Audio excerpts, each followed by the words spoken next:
প্রিয় ছাত্রছাত্রী, শুরু করছি আজকের ক্লাস। আজকের ক্লাসটি যে বিষয়ের ওপরে আমি নেব সেটি হলো উচ্চ মাধ্যমিকের সাহিত্য চর্চা বইয়ের কবি সমর সেনের লেখা মহুয়ার দেশ কবিতাটি।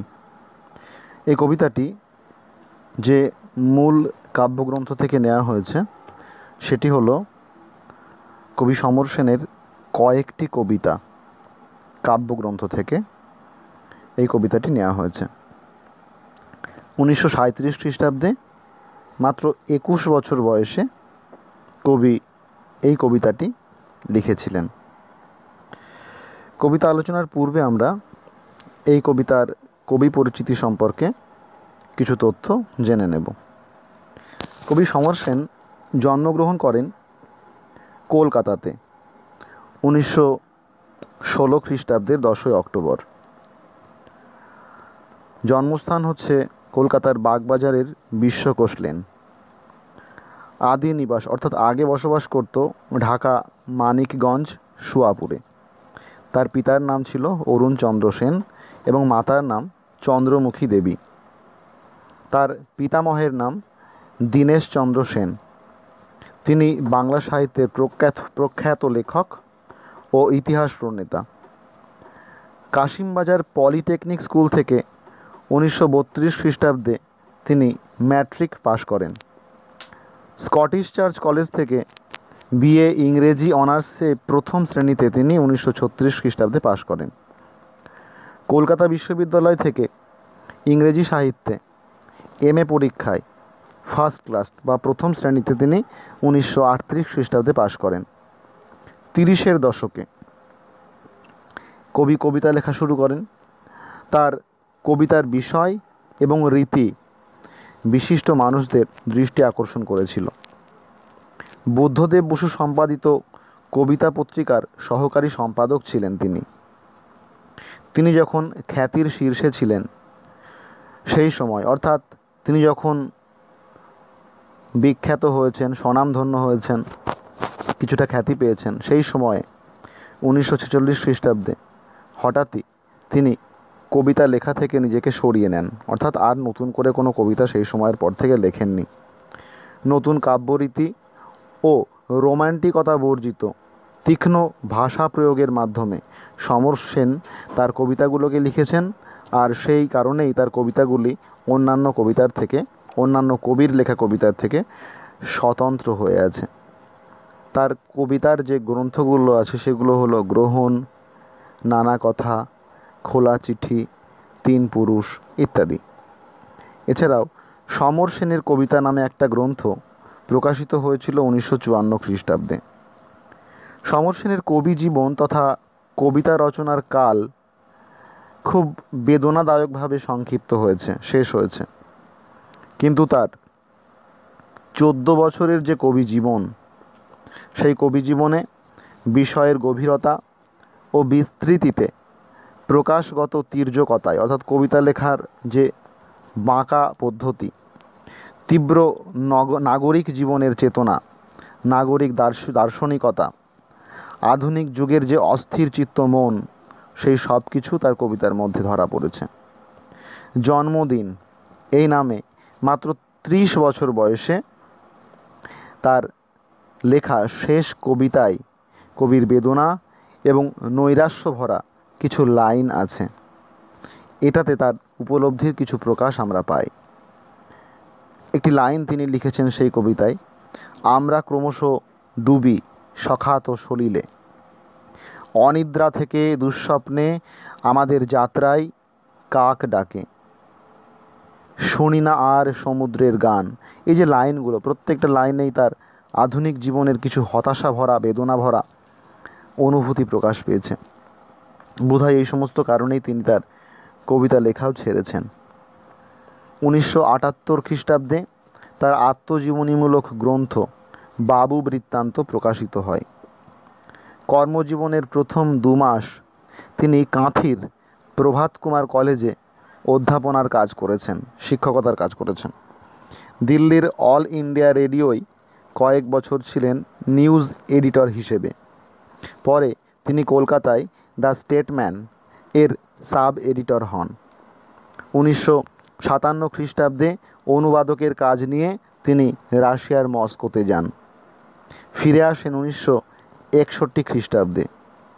1962 খ্রিস্টাব্দে হিন্দুস্তান স্ট্যান্ডার্ড পত্রিকায় তিনি যুগ্ম সম্পাদকের কাজ করেন। মতের অমিল হওয়ায় চাকরি ছেড়ে দেন তিনি। হুমায়ুন কবির বিখ্যাত সাহিত্যিক, তার আহ্বানে ইংরেজি নাও পত্রিকার সম্পাদক হিসেবেও তিনি কাজ করেছেন। এখানেও তার মতবিরোধ ঘটে। ওই বছরের 14ই এপ্রিল ফ্রন্টিয়ার নামক এক সাপ্তাহিকের আত্মপ্রকাশ হয়। এই পত্রিকার সম্পাদকের দায়িত্বও তিনি পালন করেছেন সাফল্যের সঙ্গে। সশস্ত্র বিপ্লবের সমর্থনে নির্ভীকভাবে এই সাময়িক পত্রে নিজে লিখেছেন এবং অনেকের লেখা প্রকাশ করেছেন। এই বিখ্যাত সাহিত্যিক 1987 খ্রিস্টাব্দের 23শে আগস্ট মৃত্যুবরণ করেন। আমরা কবি সমর সেনের সম্পর্কে কিছু তথ্য জানলাম। এবার আমরা আসব মহুয়ার দেশ কবিতার সংক্ষিপ্ত বিষয়বস্তুতে। কবি সমর সেনের লেখা এই মহুয়ার দেশ কবিতাতে কবি নগর জীবনের যান্ত্রিকতার পাশাপাশি প্রকৃতির মমতা মাখা গ্রাম্য জীবনের ছবিও এঁকেছেন। পাশাপাশি দুটি ছবিকে তিনি বিপরীতধর্মী দুই রূপকে তিনি তুলে ধরেছেন। সন্ধ্যাবেলা জলের স্রোতে অস্তগামী সূর্য উজ্জ্বল আলোর স্তম্ভ এঁকে দেয়, যা কবির কাছে গলিত সোনার মতো ভাস্বর বলে মনে হয়। সেই আলো দেখে মনে হয় যেন অন্ধকারে জলের ধূসর ফেনায় আগুন লেগেছে। অথচ প্রকৃতির এই যে একটা সুন্দর রূপ, উজ্জ্বল একটা রূপ আত্মপ্রকাশ করেছে, তা কবির কাছে শীতের দুঃস্বপ্নের মতো ঘুরে ফিরে ধোঁয়ার বিষাক্ত নিঃশ্বাস হিসেবে যেন আসে। নাগরিক যান্ত্রিকতায় কবি বিপন্ন হয়ে পড়েছেন। কবির মনে পড়েছে এই যান্ত্রিক নাগরিকতার বিপরীত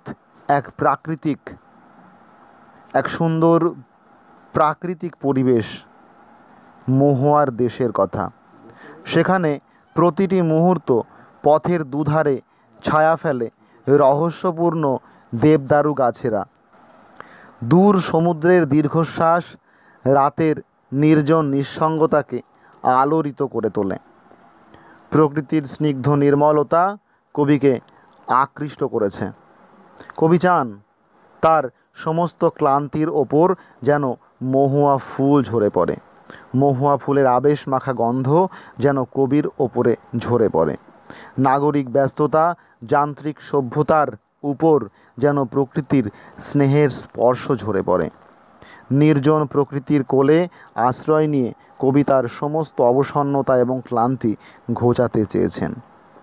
কিন্তু নগর জীবনের এই যান্ত্রিকতা এবং জটিলতা থেকে, কৃত্রিমতা থেকে কবি মুক্তি পান না।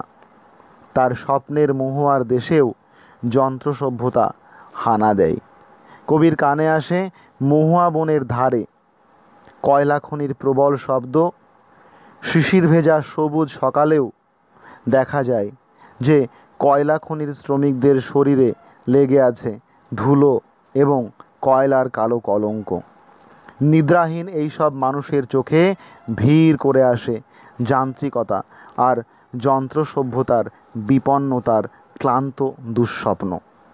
প্রকৃতপক্ষে মহুয়ার দেশ কবিতাতে কবি যান্ত্রিক সভ্যতা, নাগরিক জীবনের যে যান্ত্রিকতা, কৃত্রিমতা, তার পাশাপাশি প্রকৃতির স্বাভাবিক এক রূপকে ফুটিয়ে তোলার চেষ্টা করেছেন। এবং তিনি এটাও দেখেছেন যান্ত্রিকতা থেকে মুক্তি পাওয়ার জন্য প্রকৃতির সান্নিধ্যে গেলেই আমরা সেই যান্ত্রিকতা, যন্ত্র সভ্যতার ক্লান্তি, অবসন্নতা থেকে আমরা মুক্তি পেতে পারি। কিন্তু যন্ত্র সভ্যতা যেন প্রকৃতির এই স্বাভাবিকত্বকেও গ্রাস করেছে। কবি কল্পনায়, কবি মনে করেছেন মহুয়ার দেশ, কবির কল্পনায় মহুয়ার দেশ হচ্ছে এমন এক স্থান যেখানে গেলে যান্ত্রিক সভ্যতা থেকে মুক্তি পাওয়া সম্ভব। কিন্তু সেখানেও কবি যন্ত্র সভ্যতার থাবা দেখেছেন। কবির মনে হয়েছে যান্ত্রিক সভ্যতা বা যন্ত্র সভ্যতা যেন সর্বব্যাপ্তি, সর্বত্র ছড়িয়ে পড়েছে।